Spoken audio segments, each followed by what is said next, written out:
The New York Sports and Convention Center will be home to world-class restaurants.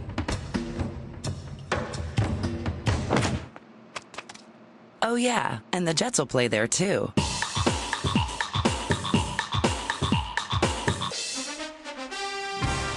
Ever since the New York Jets temporarily relocated across the Hudson River in 1984, we've been trying to get them back.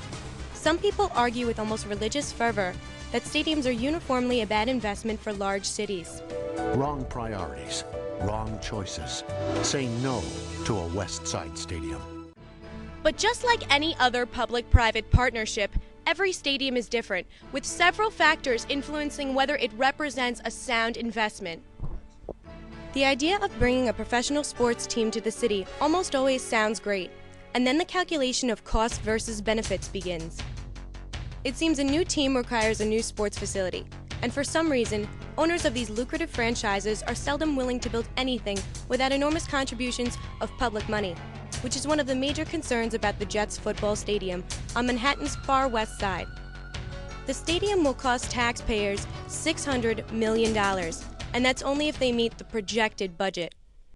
A lot of your large projects do go over budget, but it's not so much that it's a problem that the contractor's at fault. The problem really lies with the designers, that the designers sell a particular project at too low of a price that they think it's going to come in at, and in reality, it comes in much higher. This comes at a time when the city has closed 6 firehouses, public schools are grossly underfunded, and both city and state face massive debt that has resulted in large tax increases, money that could otherwise go to rebuilding Lower Manhattan, our schools, and our firehouses. So this poses the real question: should the public pay for a public stadium owned by a private team? No, I mean anything that the public is paying for should have complete access to instead of having a privately owned thing paid for by the public. I don't think so, because the New York taxes are high enough, and they'll raise even higher if the Jets get a new stadium, but they should find a different way to get the money. If they don't want to pay, I don't think they should be forced to pay for something that they don't even want. Unlike facilities that are solely used for sports, the New York Sports and Convention Center is designed to be truly multi-purpose. It will only be used 15 to 20 days a year for stadium events, but it will be used another 100 days a year for conventions, trade shows, and expositions, and at least 1 week for super events like the Final Four, the Super Bowl, and political conventions. So what exactly is our money being used for?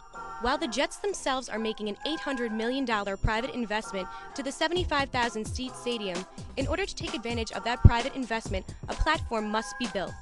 And in order for the facility to double as a convention center, a retractable roof must be incorporated, both of which are appropriate public investments in infrastructure.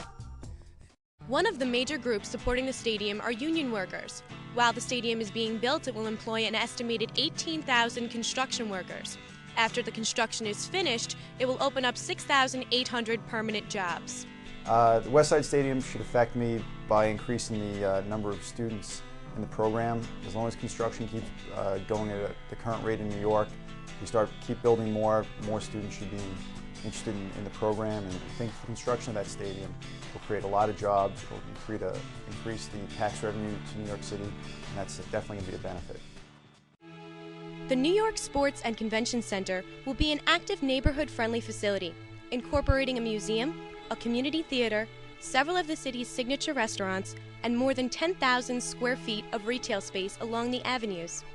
It will breathe new life into the High Line as a pedestrian walkway, and double the size of the Hudson River Park between 30th and 33rd Streets.